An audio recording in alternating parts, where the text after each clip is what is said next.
She also is a goddess of witchcraft and magic, and I just think that's fun. Yeah, sounds like every woman I've dated in my life. Right? Ouch, Kris. And now, I'm the captain now. coming to you from the K2 Studios in San Diego, California.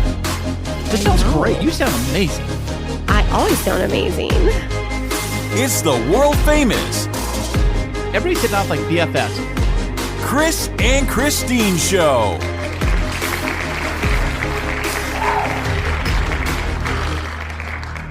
Hey, what's happening, everybody? How are you doing today? Thank you so much for listening, and I am Kris. And I'm Kristine, and welcome to episode 138 of the Kris and Kristine Show.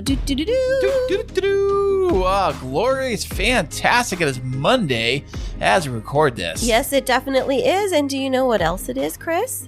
It is, I don't know what. It is our podcast anniversary. No way. Yes. Are you sure? Yeah. For 3 real? years. Yes. Because you proposed to me right before the 5th episode of our podcast. And that was on like September 9th or something like that. And so this would be 5 weeks before that. It is our 3-year podcast anniversary. Hallelujah. Fantastic. Can you believe that? 3 years? That's insane. Whoa. We've been married for almost 2 full years on top of Check that out, Isn't man. that amazing? Happy podcast anniversary. Well, thank you. I think we should celebrate. Yeah, we should. What do we do today? Froyo. Oh, yeah? That It's sounds a awesome. BOGO for Froyo. That's how we do it. How many little phrases can we make? BOGO for Froyo. Ho ho. And if you don't know what we're talking about, Froyo stands for frozen yogurt. Because I know. And BOGO's buy one, get one free. Yes. She's got all the acronyms going on here. I know a lot of places don't even have Froyo. Like, it's not even a thing. I thought it was What? everywhere. Yeah. You're a liar. No, it's How do true. people live without frozen yogurt? Ice cream, maybe? I don't know, but Froyo, it's like all the fun and half the calories. I wonder if you work for like Baskin Robbins or Ben and Jerry's, you like turn your nose up to anybody who like mentions frozen yogurt. No, because Baskin Robbins has frozen yogurt, and Well, they so do does now. Ben and Jerry's. Hey, who is that caller right here running around the room here? It's Clover, the podcast puppy. Clover's our podcasting mascot as she is celebrating our 3-year anniversary podcasting. Clover had to come in here and hang out. Yep, she's just lounging around the studio right now. So don't mind when you hear the little collar jingle. That just means that Clover's chiming in and shaking it up, right? Yeah, she was getting a little worried about us because she was hyping, whining and crying. Please hold me. Please hold me. Please hold me. That's what she does because I've been at work all day, because today is the day that I had to return to the office. What is that even like? Well, I mean, we're going back 1 day a week and we work remotely 4, but I have to kick off the beginning of the week in the office from now on. So today was the Mondays. first of many. Yeah. It's a Monday blues you got, right? Yeah, but you know what? It wasn't so blue because people are kind of easing their way back into the office. But I arrived to a brand new monitor docking station No setup way. and a new keyboard and mouse to go connected to my laptop. It was really nice because I have had to kind of limp around with my setup at my main, like the stationary office where I work in San Diego, because I had all of the rest of my technology here. And so, it was nice to be able to actually get a full setup and to feel organized and relaxed and able to do my work today. I got so much work done. Hey, speaking of that monitor, do you feel like you're like mission control or something like that? Like you got NASA, you're like controlling the space shuttle or something with that big old thing? No, I mean, it is really a big monitor. It's like way bigger than the one that I currently have, but it's this Dell Teams monitor. And so what it means, so we're moving away from using Zoom. No, you're not. Really? Well, my work is because it's not as secure. It's not that Zoom had it all locked up. No, because remember when they had all like the Zoom bombing people? That was only because people were like giving out the passwords to like somebody randomly. No, it's and they because were the doing meetings had like random meeting IDs, so they could like type in a number and then they'd like pop into a room. Because How many characters is that number ID? It's like 6. Oh, that's it? Yeah, I thought it was like 1,000 or something. No, it's like 6, and it's like numbers, not even a mix of like numbers and letters. So Teams is much more stable and secure, but this monitor, it's really cool because it's actually built in on the front of the monitor that you can like click a button and it opens up Teams for you. You can click a button on the monitor to mute and unmute yourself. Right turn up the on volume. the actual monitor itself. And then there's a little like what's it called? Like a phone icon. Yeah. Where you can click it and then it opens up the calling feature on Teams. And so No way. what's funny is I set up my new monitor with and the docking station's built into it, so I don't have to have a separate unit. But I set it up and my boss was calling me on Teams right as I finished setup, and I just plugged my headphones right in. Everything popped right open. I was able to chat with him, and I was like, oh gosh, this is actually super easy. You know what it sounds like? It reminds me of those like universal remote controls that had the button for the VCR and the button for the cable box. Yeah. And the button for the whatever. But this one is so much easier because it's like a universal remote versus like the ones where it's like, here's for your cable, here's for your surround sound like we have. Oh my gosh, we have so many remotes in this house. I know. I can't figure it out. Every time I use a TV set, it's like a new mission trying to figure out, is this going to work or not? I'm pushing buttons. This button doesn't. And one remote turns on one thing and you think it turns on the TV, but it turns on the surround sound. Yeah. And they got to turn that off by hand. Oh, it's a nightmare. It's not a simple little system, you know. Right. I can't be simple. That's why I just can't do it, you know. Well, it was pretty simple, and I'm excited about that because it made the transition back into the office pretty smooth for me. But, you know, they said that everybody is supposed to come back to work on Mondays from now on, and I showed up, and like very few of the managers were there. And I was like they do. Come on, and I was now. like, what is going on? And then I get an email halfway through the day that the Monday reporting schedule starts August 22nd. So I was like 3 weeks ahead. Well, look at you get an early start on the whole process. They told us it started in August, and so I just figured the 1st of August is today, so might as well show up. Well, how does it feel to actually like commute to work and commute back? Like have like that feeling all over again? You've been out of the, you know, for a while, Out right? of the community. Well, I mean, I've been going in. Because I'd been sick here and there, I didn't go in as regularly. But I was supposed to go in like 2 days a week, but because I was working like out in districts and things like that, I very rarely was. Anyways, it felt interesting to go back in today. Kind of exciting, actually. Like I was dreading it at first, but then I started getting ready and I was like, oh, I can go in and I can do some work. And then I saw some of my work colleagues and I got so much stuff done today. Really? Yeah. And it was like, oh, that's a really fulfilling way to start the week is with a Monday that's so super productive, kind of gets the ball moving on lots of different projects that I need to work on for the rest of the week. So I thought it was a really great way to start the week. And then I got to come home to dinner made by my wonderful husband over here, Mr. House Husband. House husband. Hey, I'm applying for the job. Is it available yet? Nope. Job description's not open. Oh, come on, man. I'd be so good at it. But what'd you do today while I was gone? Well, I took a trip over to Costco. We got dinner for tonight. By the way, shout out to Costco. The tacos. I was thinking about this the other day. Or today is you were thinking about it the other day when we were sitting at dinner. I know what you're going to ask about. But about the Costco tacos that we have for every time we have them every week.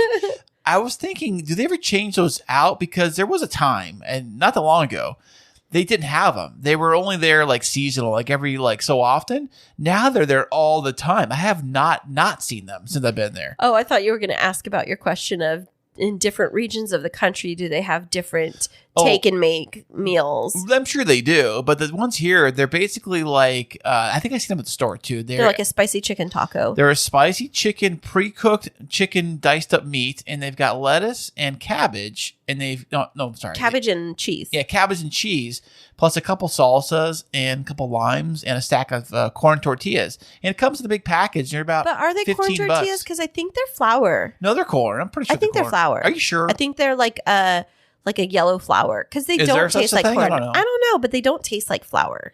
I mean, like corn. They taste like flour. Maybe they're a combination. Maybe they're hybrid. Is there a hybrid tortillas. I don't know.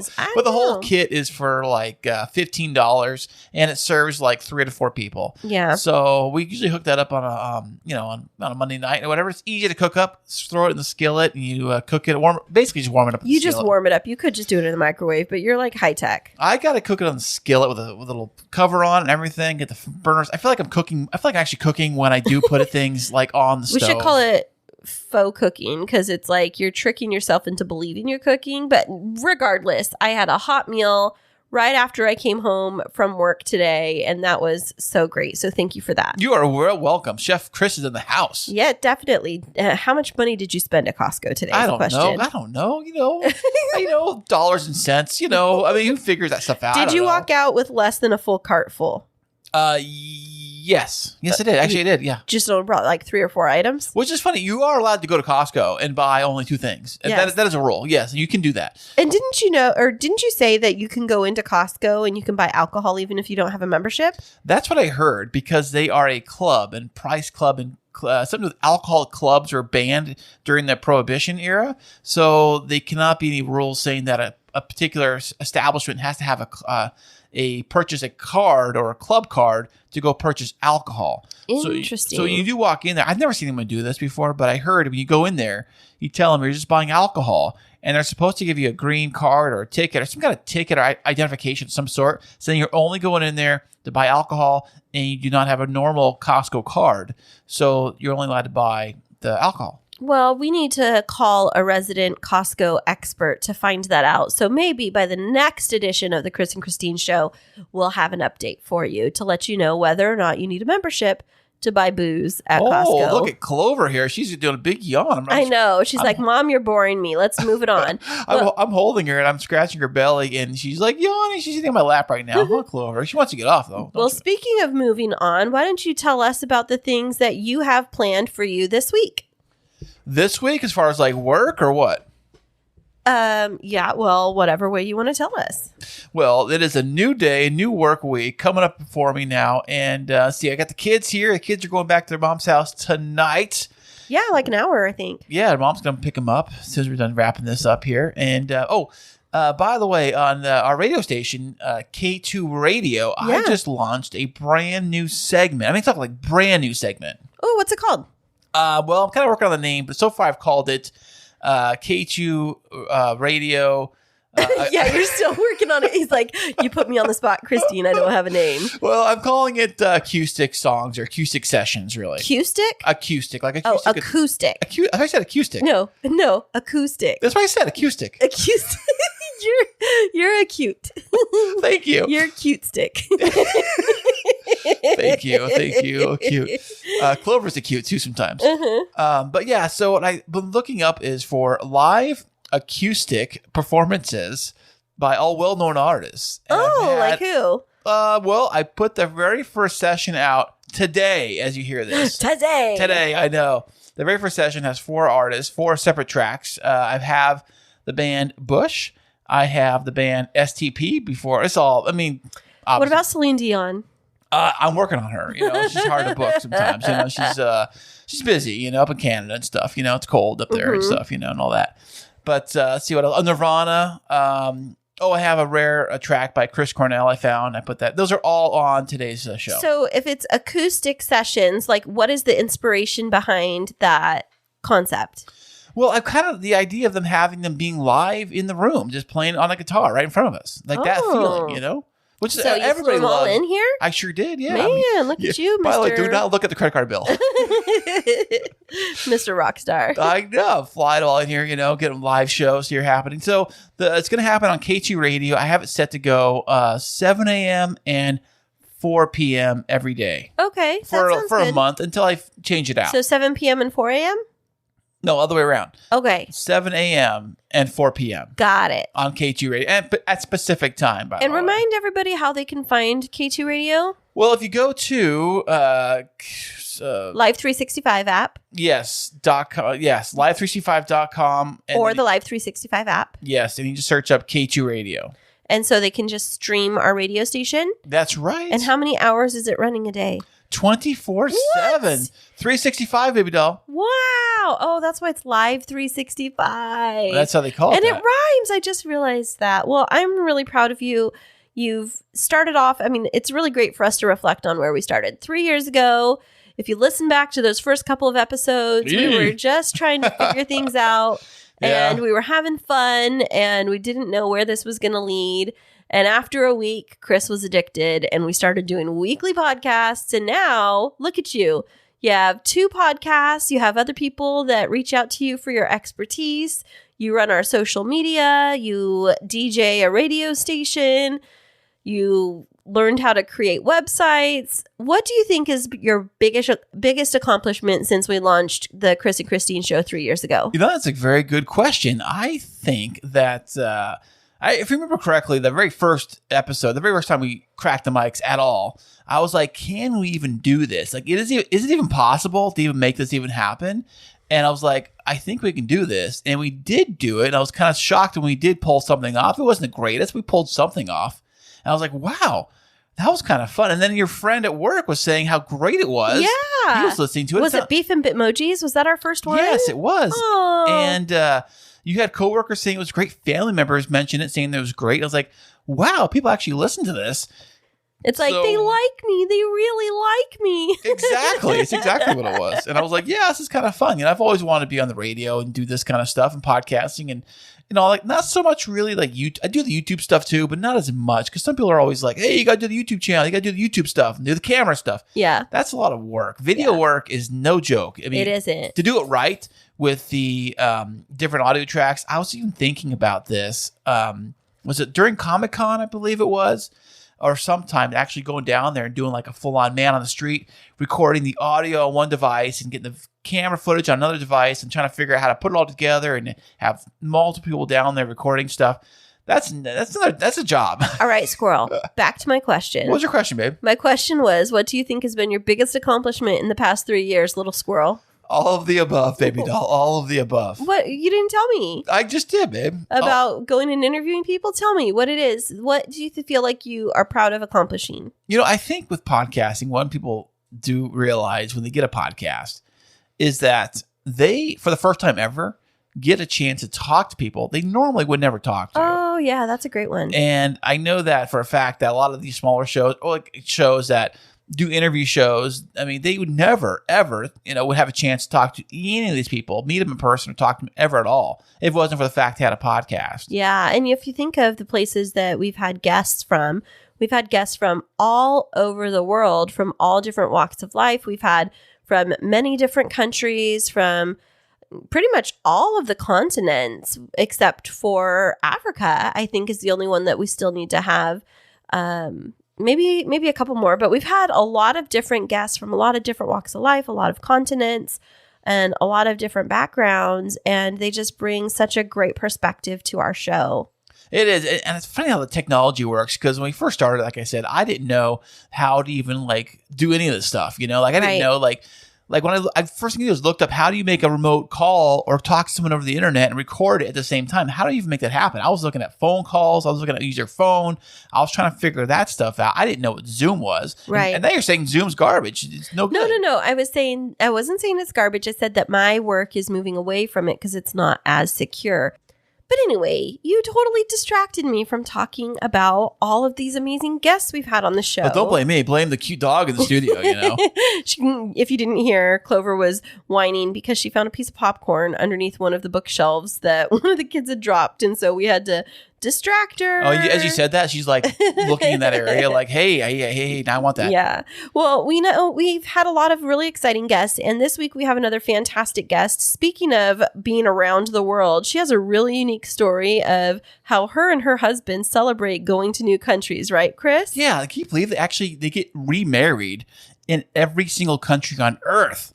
In every country that they visit, they definitely do. But she has some great expertise about money and shifting the way that you see money in your life. We're going to be back with her right after this. Are you in the middle of wedding planning and feeling overwhelmed? There's no need to fret, my friend. Kristine Smith Designs is here to rescue you. Offering wedding planning, coordination, and wedding floral design services, let us help relieve your stress and make your wedding day dreams a reality. Visit us at KristineSmithDesigns.com. That's KRISTINE Smithdesigns.com and request a free consultation. You'll be so glad you did. And welcome back, everybody. Today we have a very special guest for you. I'm very excited to chat with her. She's a best-selling author, a pioneer in personal development, and regarded as the world's leading authority on transforming relationships with money. Welcome to the show, Morgana Rae. Oh my God, that applause is the best way to come on. Hey, Morgana, how you doing today? Excellent, thank you. We're so excited to have you here with us. Where are you joining us from in the world today? From beautiful, sunny Long Beach, California, one of many beach towns in LA County. Ooh. Is that considered Orange County, right? We are next to Orange County, and just, if I walk far enough on my beach, I will move from LA. It changes from LA County to Orange County. Right. I think the border is somewhere in that spot. I remember driving on the 405, and then you go from like Orange to Los Angeles County, somewhere in that Huntington Beach, Long Beach area, I think. Right. Exactly. Yeah. Now, in Long Beach, is that where the big cruise terminal is? Like where all the cruises come in and depart from a lot of them from the West Coast? Oh, lots and lots and lots. And it is, I think, the second biggest port in the United States, I think. Was that like down by San Pedro, right? Or the exactly. That's the neighbor on the other side. Now, Kris, you used to load shipping containers at the Long Beach port, right? Yes, I did that a couple times. I didn't care for it too much because the time I went in there, I was so lost, and they don't really help you at all, and you're trying to figure out like where to go, and like it's just a big mess of people and like trucks and stuff, and like, okay, find this trailer with this number on it. Okay, great. There's like a million of them. Where do I start? It was a big pain in the butt. Oh, and whatever it was then is a million times more now. Yeah, I bet. Yeah. I can only imagine, especially with all of the supply chain challenges we've had over the last couple of years. But have you lived in Long Beach your entire life? Oh, no. I moved here in 2015. See, what happened is my husband now, my first ever husband, I was 47 years old, and he proposed to me over Skype when he was on a photo safari of South Africa, and I was leading my goddess retreat in Bali. Oh, wow. This is my first marriage. And I flew home, picked him up the next day, and we eloped, and I thought that was that. And then 2 weeks later, we went to Mexico because he's a travel journalist, and he spontaneously, as we were just walking by their iconic cathedral in Puerto Vallarta, he just, as sort of a goof, said, "Hey, want to get married again?" And we were sweaty and filthy and greasy, and we had just been massaged, and we looked disgusting. And I said, "Of course." So we walked to the front of their cathedral and took off our rings and made up new vows on the spot, and people in the pews cheered when we kissed. And he got this idea that we should get married 100 times in 100 countries. And I'm not an idiot, so I said, of course. By the way, today we're now, I think, 26 weddings deep. But so the way this leads to Long Beach is a year into our marriage, 14 weddings later, my husband suggested that maybe we might want to consider living together at some point in our relationship. And I freaked out because we were still living in our own places about a mile apart, which, by the way, for all couples, let me tell you, it's fantastic. It's fantastic. Every night was date night. It was either his place or mine. My house was filled with all of my beautiful stuff. His house was his junk and not in my space. And he wanted to ruin all of it. Oh, so as soon as he said, right? Can you believe it? First with the marriage proposal when everything was going so well, and then with the, hey, let's live together. Where does it stop? So I started looking for a place that I liked as much as the townhouse I was renting in this beautiful historic district of Mid-Wilshire, built by Columbia Studios. I still kind of love it. But anyway, so I found a house for us in Long Beach. And because it wasn't like he could move into my place or I could move into his place, we needed an our place. So in 2015, I found it. Oh, that's wonderful. A beautiful Spanish colonial from 1937, kind of exactly the same style as the place I had in LA. And we moved down here and we love. We love the 1937, you said, huh? So cute. And we have easy access to the beach and free yoga classes on the bluff. And Long Beach is friendly. I'm a big Long Beach booster. So yeah, my husband, had this idea that we lived together. I was certain it would destroy everything. But hey, 7 years later, we're still happily married and getting married again. I was just going to say happily married 26 times. Exactly. And by the way, this is so great when we fight. We don't fight often, but when we do, it's so painful. And here's his trick is I'm feeling hurt and wounded and furious and I hate you and what have I gotten myself into and all of those natural, normal human feelings. Mm-hmm.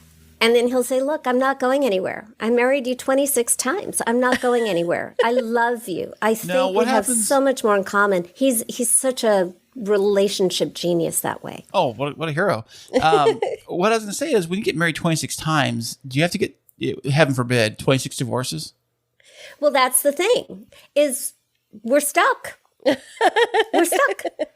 Yeah, 26 divorces and we locked our love in Ljubljana, Slovenia, which means that we bought a padlock and threw the key in the river, and it's now covered with slime and algae and whatever grows at the bottom of a river. And my husband is a terrible swimmer. So there's nothing that can be done. We're stuck. There you go. I love that. So when you go and you get married in these other countries, do you get marriage certificates in every country, or do you just like do a little ditty and say your vows and make it kind of symbolic? It's different every time. I went in with no expectations. I went to Ross and bought myself a $20 white lace dress, which I got compliments on in Italy. And when they compliment the dress in Italy, you scored. So little do they know.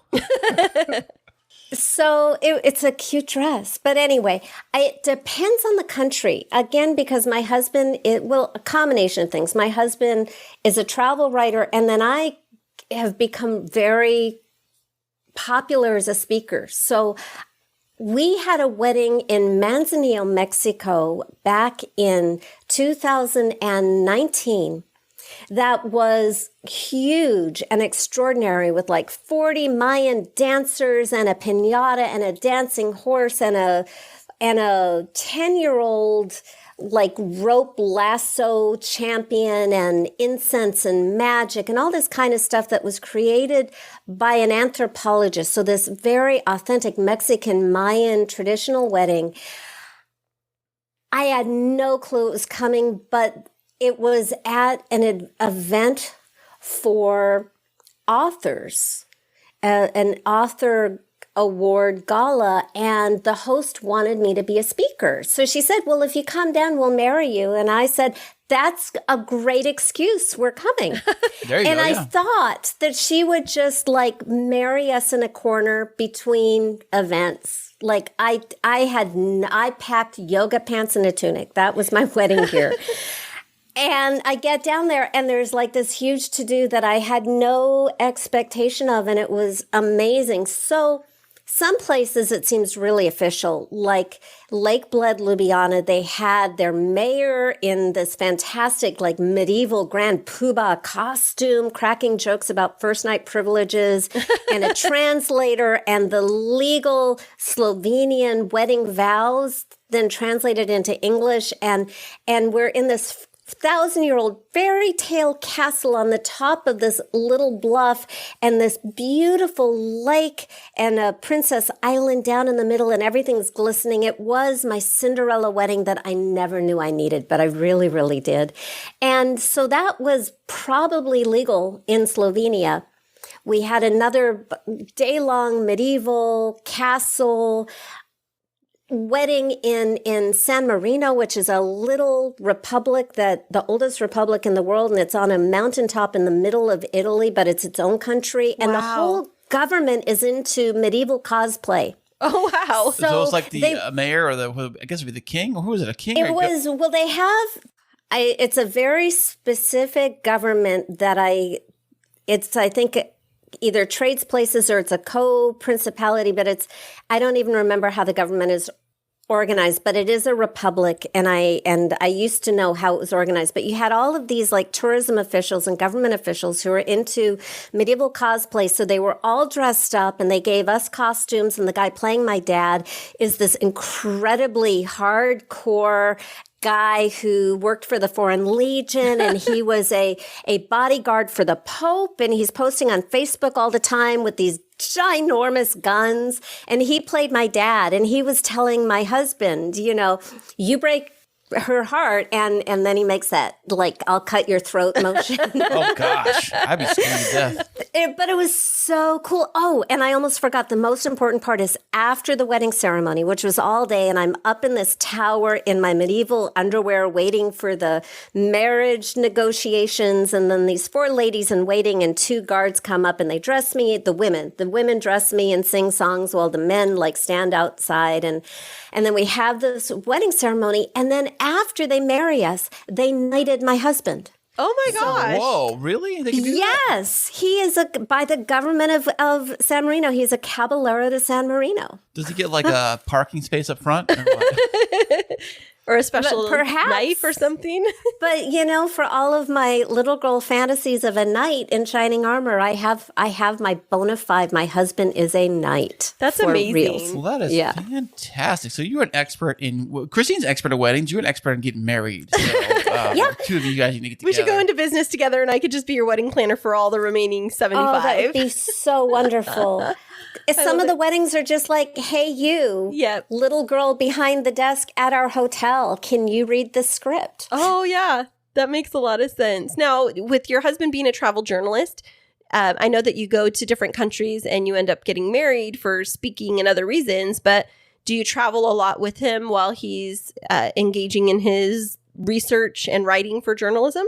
It depends, if we can.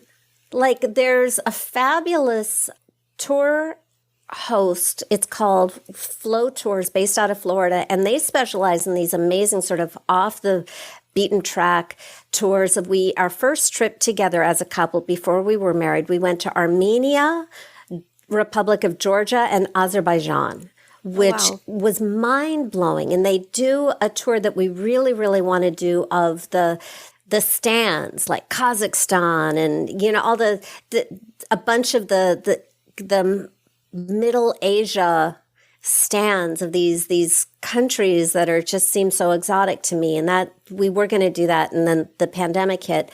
So he lets me come along. When I can come along, I come along. And then sometimes, Devin's just doing a job and there's no place for me, and that's fine. And when I'm leading a retreat in Bali, I kiss my husband goodbye, and I try to not schedule it on our wedding anniversary or his birthday, but I usually end up getting one of those wrong.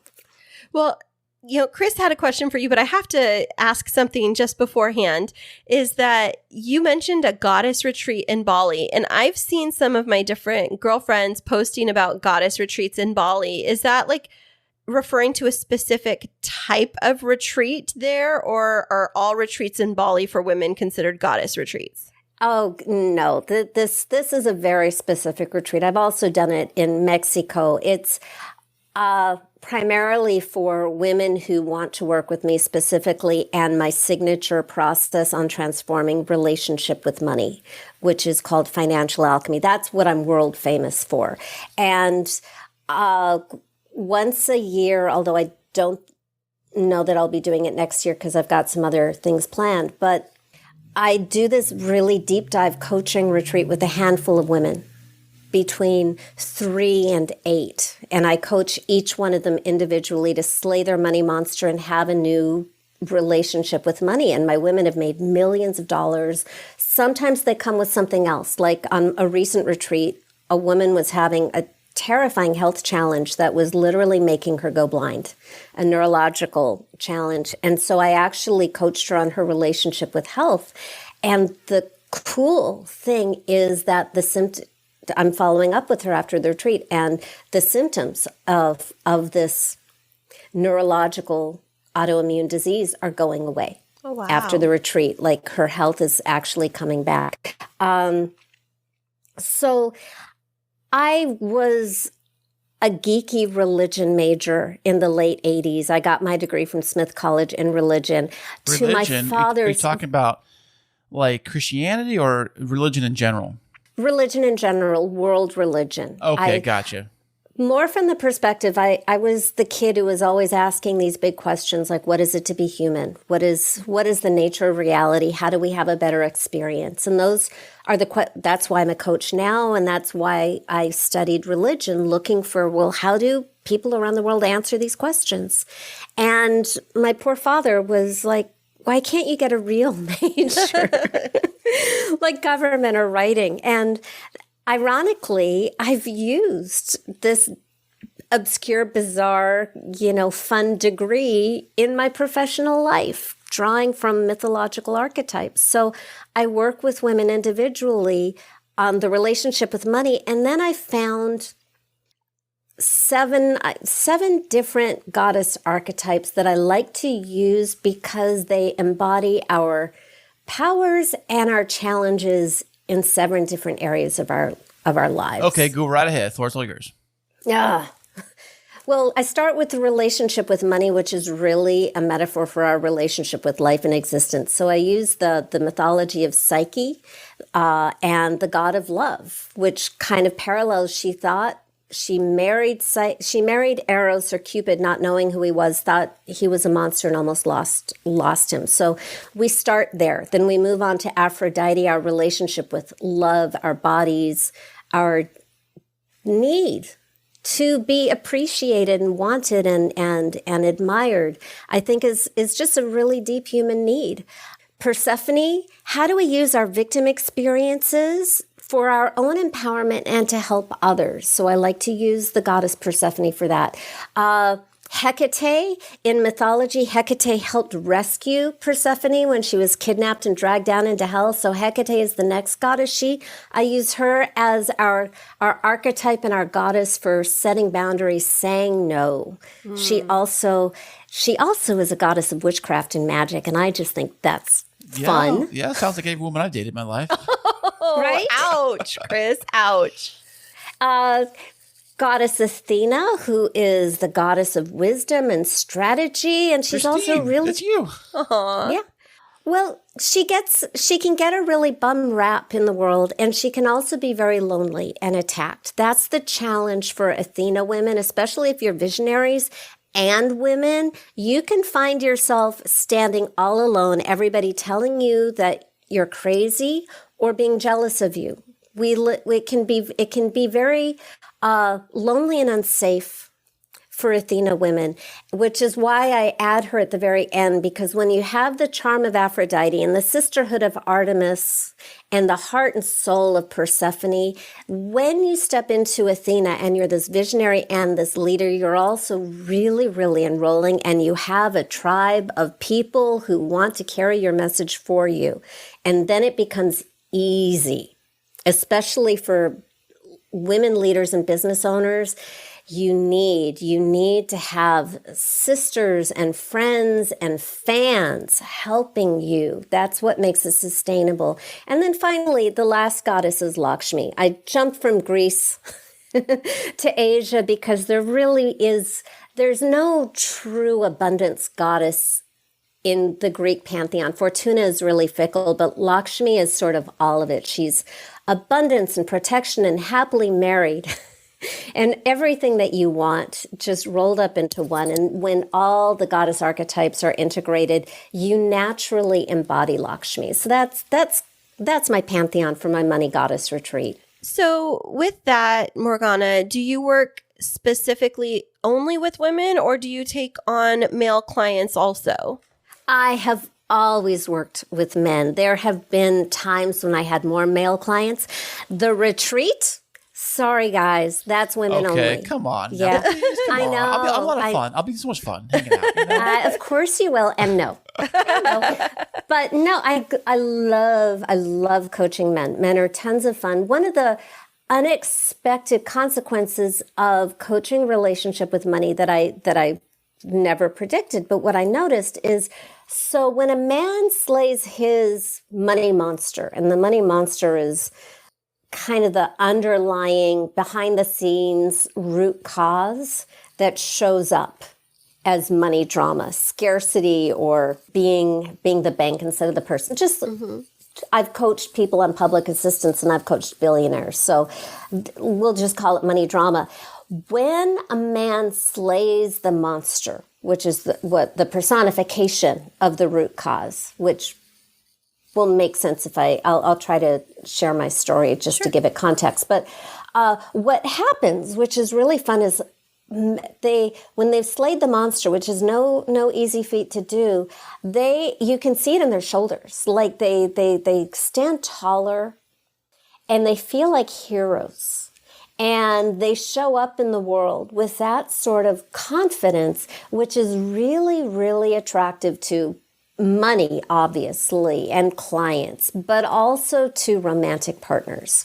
And because they feel good about themselves. So there's this kind of, yeah, I did that, hero thing with the guys. And then with women, when they've slayed their monster, they soften because they can let down all this sort of armor that they set up to protect themselves. And they also become really, really attractive to money and clients and romantic love. One of my favorite clients, she actually had her first $250,000 sales month just using my financial alchemy book that's available on Amazon before she ever hired me. Now she owns the multi-million-dollar company that she used to make those sales for. No way. Check that out. But the coolest thing that came out of our coaching was, honestly, she got married. And she had been with this lovely guy for years, but it wasn't until she felt safe in her relationship with money that she felt safe to get married. Morgana, I got to ask you, it's a really important question. So how do you make money fall in love with you? When usually it's the other way around, everybody falls in love with money. They're following money. They're getting the next job. They're going for whatever. Yeah, they're chasing it. I need more money for this bill or that bill. I want this house or that house. It's always you climbing up the ladder. That's what they always taught us. And what you just described does not sound like love at all. It sounds like greed and resentment. And it sounds like every teenage girl, chasing that guy that they want to go out with. And why isn't he calling me back? Why is he ghosting me? Or every teenage guy who just wants to get laid and doesn't see the girl as a human being. True. So when you're relating to money as, I resent you, but I want you for what you can do for me. Ew. Ew, ew. Oh, yeah. That feels awful. So the way to make money fall in love with you is, first of all, get really, really honest about the current relationship and everything that's wrong in the current relationship. I like to start there. And we're going to go deeper than that. So I might trick a client by starting very gently with, okay, so tell me anything negative you've seen or experienced with money. And we'll start with money stories, but the solution is never there. And I know there are some coaches who say, change your money story, change your life, which, by the way, is great marketing, also doesn't work. So because money is just a symptom. Money is something that we human beings invented, made up. It doesn't really exist. It's just sort of a shared delusion that one purse is worth $5 and another is worth 5,000, but they're just bags. So the reason money is such a weird, sticky, problematic thing in our lives, we'll talk about our sex lives these days at full volume in public, but not about how much we make or how much we owe or anything. There have been scientific studies back in 2009.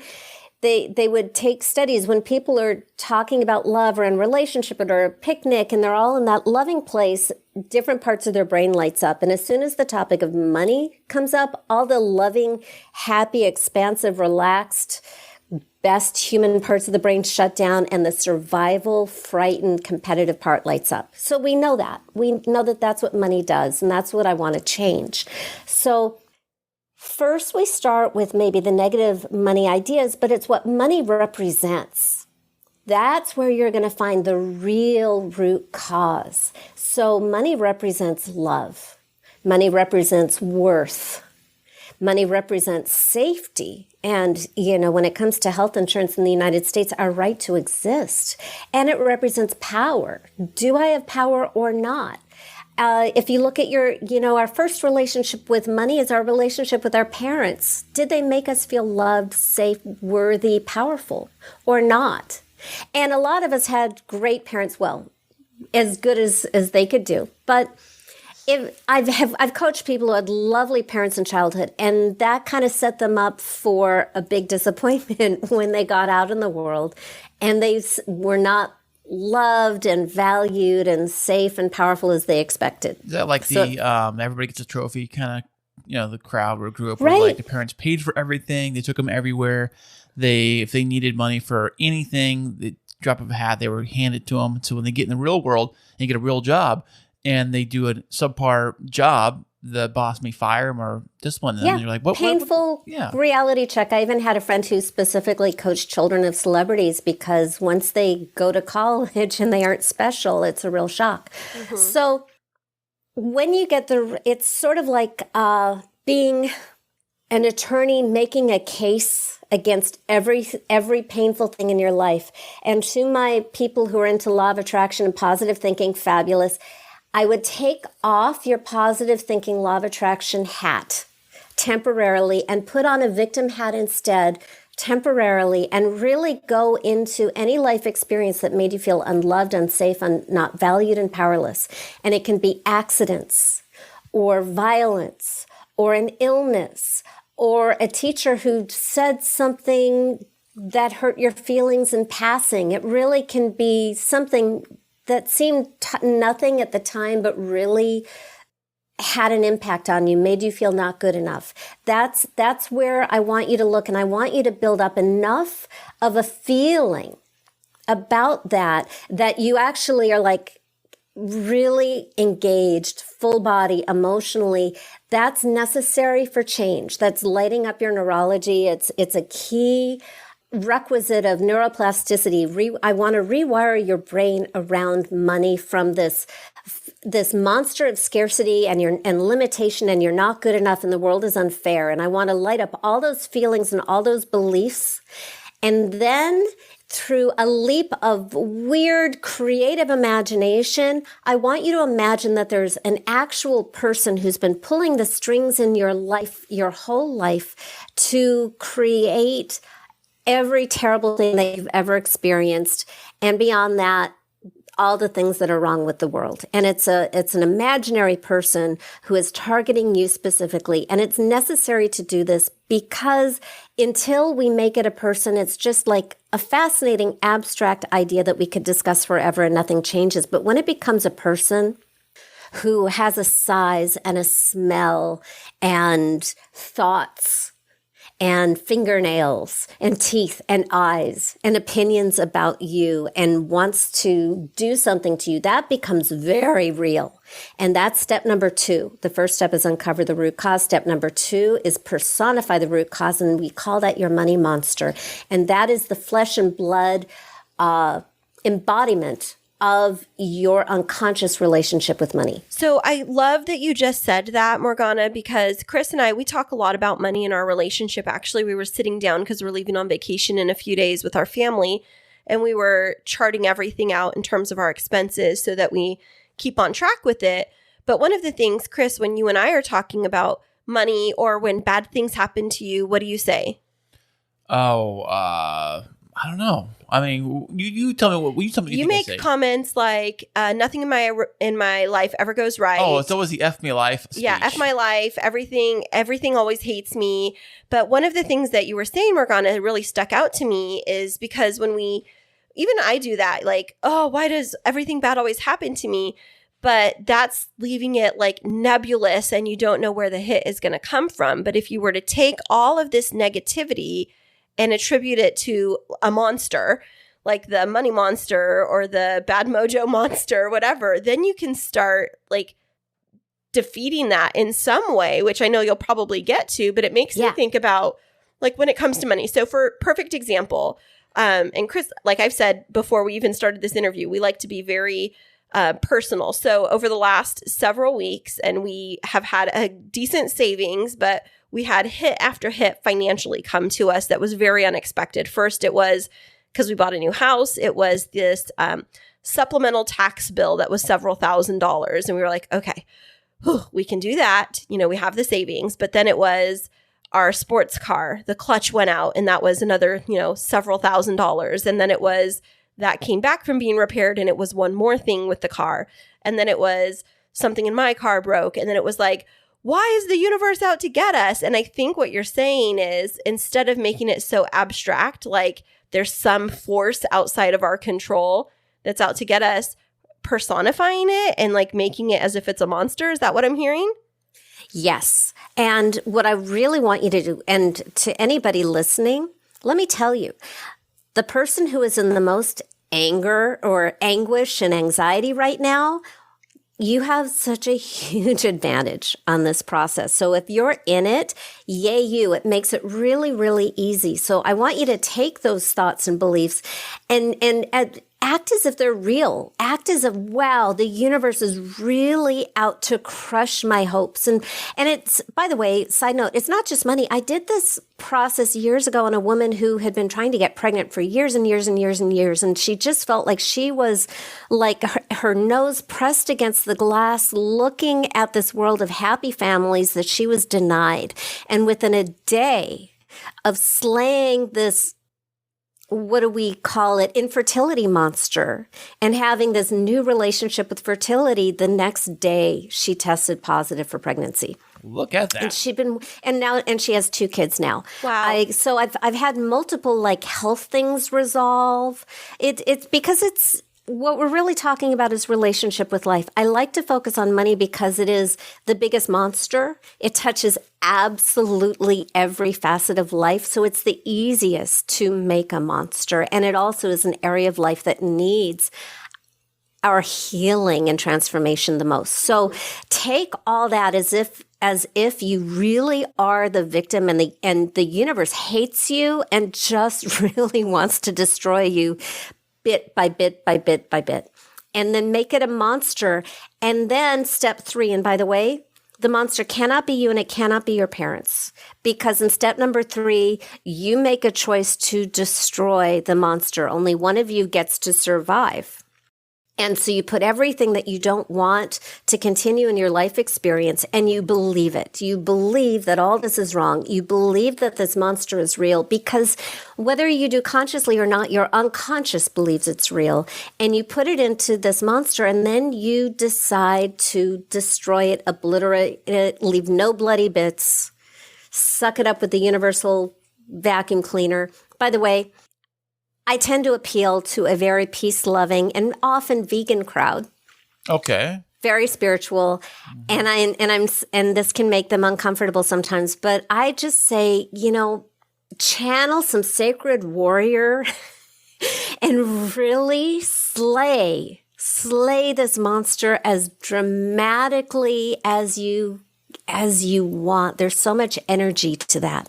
So when you talk about money, what do you say with those who, I guess you kind of put it on the same category, is the ones that do not have a lot of money really to begin with. So they're either homeless or on the verge of being homeless. What do you say to those folks? I say use it. It's a place to start. Wherever you are is the place to start. Use it. Use it. And that will make sense in 3 more steps. It's a 6-step process. I have coached clients in terrible, terrible, terrifying situations where they were on the verge of homelessness. I did have a client who was homeless, who gave me a huge testimonial. He wasn't a client. He had heard an interview with me, made a bunch of money, and then I met him afterwards. He was the brother of somebody who had been buying my book and listening to my recordings for years in New York. He was living homeless in Hawaii and listened to a recording and got my book at her recommendation. And then he made money. You will have a relationship with money your entire life. Whether you have it or you not. You want to have a good relationship with it so that when you make it, you get to keep it. Just making money or having more money solves some problems, but it doesn't solve the problem. I've coached clients with hundreds of millions of dollars and billions of dollars who had drama, fear of losing it. It was getting It was destroying their relationships. They were being targets. So here's why you want to have a great relationship with money, because when you have a great relationship with money, and I've changed that relationship with money with them, they had better relationships with people. And why is that? They made better choices, because your relationship with money is a metaphor for your relationship with life, and it's going to show up everywhere. It's a metaphor for your relationship with yourself. It's a mirror of your own worth, your own self-trust, your own self-love, your own sense of your own power. So, and it's how we as a species measure all this stuff. You didn't make it up. It's not your fault, but it is hopefully your responsibility, because the ability to respond is the greatest power and gift we have. So I've got 3 more steps that I have to get through really quickly. Okay, go ahead. Okay, when the monster is gone, and I say make destroying the monster as dramatic as you possibly can, and when it's gone, and you'll know it, because it'll feel different than anything you've experienced in your life. You've had this relationship your whole life, and you were never aware of it, but when it's gone, it's like, wow, there's an empty space there, and it may feel great, it may feel frightening, and any difference is good. That means success. When it's gone, check to make sure there's no lingering residue. If there is, just blow it up, get rid of it. But when it's really gone, you will feel this empty space, and immediately you want to fill that space, because nature abhors a vacuum, and you don't want some rando monster that belongs to somebody else popping into your life experience. So you want to replace it with a new relationship with money. And when you've destroyed the monster and everything that the monster represents, all that remains is love. So this new person, and it will be a person, will feel like the embodiment of love. And it works best when it is what I would call a lover archetype, meaning if you like men, it's going to be a hot guy. If you like women, it's going to be a hot woman. If it's non-binary, it's going to be a hot non-binary person. And this comes up all the time when I coach couples like you. Oh my God, I feel like I'm cheating on my spouse with my money, honey. And this is my response. Great, good job. And you will never physically cheat on your spouse with your imaginary friend, but your spouse will really, really enjoy the benefits of that erotic, sexy energy. And your money, honey, if you're in a good marriage, your money, honey, is going to be like your marriage's number one fan, and is going to really, really want you to just be happily married and loved and admired and exalted and being your best self. So great. Awesome. And it's also saved a lot of marriages that were on the brink. Because when you're getting certain needs met by your imaginary friend, your money, honey, it takes a lot of pressure off your spouse, so you can show up more loving. And so that's step 4 is you meet your money, honey. Step 5 is now you have a conversation, which is what's so great about making money a person. Oh, and I forgot the most important part, because this is the answer to the question that you asked 40 hours ago, which is how do you make money fall in love with you? Right. Your money, honey, is in love with you and has always been in love with you, and will often feel like this person has been there for a long time, but you never experienced them because you were dating the monster and ignore. And so you can't really experience the honey when the monster is in the room. When the monster is gone and all that's left is the honey, the number one rule of your money, honey, is your money, honey, loves you and chooses you over everybody in the world. And it's unconditional. This person loves you as you are and sees who you really are behind all your neuroses and stuff. But this money person, imaginary money person, their presence isn't unconditional. If you abuse yourself, or you reject money and break your money, honey's heart, money is going to leave. Or if money needs to get your attention for your own empowerment and evolution and your next lesson that's going to be really good for you, or is correcting your course so you can make even better choices, you might notice, oh, wow, there's a lot of weird stuff going on with clutches and taxes and drama.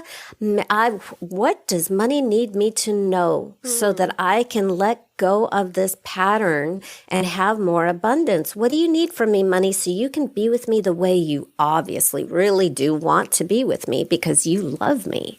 And that's step 5 is have that conversation with your money. Honey, what do you need me to know here? What do you need from me so you can be with me? Hottie. Yeah, and then step 6 is concrete measurable action, because we have bodies. So we have the power. And more than anything else, we need to let ourselves know that this relationship has changed and give it, if we want to have physical results, it's kind of magic 101. Actions. Every religious faith on earth will end with, and take action. So you have a conversation with your money honey, and I would just say brainstorm, come up with ideas. And sometimes it may be obvious and on the nose, like balance your checkbook or pay your taxes. And sometimes it might be go dancing with your husband, go to the beach, get a massage, so just some action to just sort of lock in this awareness that this relationship is now loving, and you take that action to demonstrate more than anything else that you are your word and you're trustworthy, and the key word being worthy. I love that so much. So with that being said, Morgana, where can our listeners find out more about you and your book if this is something that's piqued their curiosity? Sure. Yeah. And first of all, apologies to the listeners. I just tried to cram 20 years into 15 minutes. and so there's a lot of really important stuff that I left out. Don't beat yourself up over that. It's just, we have limited time here. So I invite you to go to morganarae.com. It's just my name with a .com at the end. And you will find my 4-part Money Magnetic video series, which takes more time and goes deeper into certain things that I didn't get to here. There is my Money Love quiz, which is really good to just get a sense of where you are in the journey. It's pain-free. There's no failing. It's not judgy. It just is like, oh, okay, this is where you are. This is what I recommend you should do next. And I always, always, always include free resources. I also have hundreds of articles and videos to answer your questions on my blog. So I would go there first. And for a curated, hand-holding guide through my process and then keeping on track and making miracles happen, I recommend my book, Financial Alchemy, 12 Months of Magic and Manifestation, all of which is available on my website. By the way, secret, if you come back to my website after you purchase it, wherever you purchase it, Walmart, Amazon, Barnes & Noble, wherever, if you come back to my website with your name, email address, and your receipt number, you will get a bonus, I think it's 2.5-hour Q&A call recording that I did when I launched the book. This is in addition to the bonus recording that is linked inside the book. Nobody on Amazon knows about this. Only you, because you're special. Look at that. It goes into details to make the process work better. Fantastic. I'll put all of this in the show notes of this episode today. Definitely. Well, you've given us a lot of food for thought, Morgana, and I think that this is something that Kris and I are going to simmer over and just talk about our relationship with money. I don't know how comfortable I feel about him having a money honey, but you know what? If it helps us, it's better than a sugar daddy. Well, it could be my sugar daddy, I guess, if that's who I want to make it. But we just want to thank you so much for being on the show today. And any last words of wisdom for our listeners?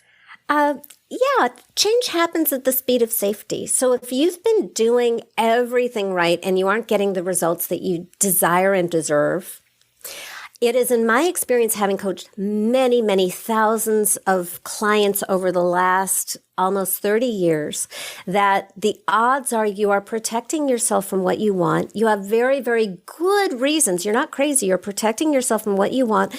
So we just need to make it safe. And when we make money safe and loving, it's really amazing how quickly and dramatically your outside life circumstances can change for the better. Fantastic. Well, that's my line. Fantastic. Well, thank you so much, Morgana. We appreciate your time and we wish you all the best of luck. Thank you. Have a great vacation. Thank you. If you love music and podcasting, now you can have both. Introducing the brand new K2 radio station, available 24/7 on the Live 365 app for free. Specializing in rock and alternative music, we're talking bands like Coldplay, Nirvana, Muse, Imagine Dragons, and yes, even the Rolling Stones. They have all stopped by to drop off songs, and we even have brand new popular tracks added every single day. Also on the free K2 radio station, we are including podcasting. Get the best of both worlds. Download Hey, that the was free great to have Live Morgana Rae on the show 365 today. app or listen Yeah, definitely. online I loved at how she talked about money live365.com and figuring type in out how K2 to radio. Really embrace money in a different way in your life so that you have a healthier relationship with it. Yeah, and all that traveling and getting married again all over again. I don't know if I could do that. I'm being married twice already. It was a lot. I get married. But it's talking about getting married to the same person. You wouldn't marry me over and over again? Baby, I marry you in my mind. I have dreams about marrying you all the time. Do you? I do. You know why? Why? All the weddings we go to and Oh, actually that's work so at. true. I bet you if you go to so many events like you have been, do you sleep at weddings, dream weddings? I do. I do dream about a lot of weddings, and I dream about things going wrong with weddings, but then it wakes me up in the morning, and then I go through my checklist of making sure that we're on track with all of the different weddings. And there's 3 things that wake me up every morning. What? Now, it could be a random 3. I don't know which one's going to be this today, but 3 things wake me up. 1, it could be the alarm clock. Okay. Obviously. 2nd, it could be, I have to use the bathroom. Mm-hmm. And the 3rd thing that can wake me up is a little Clover Bear over there wanting to be taken out of her little kennel and taken downstairs. Definitely. But yes, I get woken up by Clover and wedding nightmares. I've had a really solid nightmare in a while. I did have an interesting dream yesterday, though. I remember. What was it? I was in a weird hotel. It was part aliens were there or something, or spaceships. It was kind of a mishmash of something happened a long time ago. It happened today, or aliens are buried under the ground, the basement of the hotel, or something weird. And then we're staying there, or we own the place, or I don't know if we live there, or what the deal. It was a mishmash of things. My dreams are all over the place. Yeah, definitely. Just kind of like you, right? 100%. And kind of about this episode. I mean, other than our fantastic interview, we've been a little bit all over the place because we're just celebrating all the good things. Happy podcast anniversary, honey. Oh, thank you, babe. And happy anniversary to you, baby. Oh, podcast anniversary. Oh, did I say that wrong? I meant a podcast anniversary. A podiversary. Well, I like that, podiversary. So, Kris, where can our listeners find out more about us and the last 3 years of our podcasting journey? Well, you can always go to our website, which is krisandkristineshow.com. Don't you worry, the pretty little head, because all of that will be listed in the show notes of this episode. Just click down below. They're right there. And you can find out information about Morgana Rae and all of her amazing adventures and her excellent expertise. And don't forget to check out our website. Check out our video that we talked about last week regarding our wonderful family vacation. You can connect to Podtastic Audio, Kris's podcast. You can connect to K2 radio station and also Christine Smith Designs. We are a one-stop shop over here. It's all right there at krisandkristineshow.com. And we'll be back with you next week.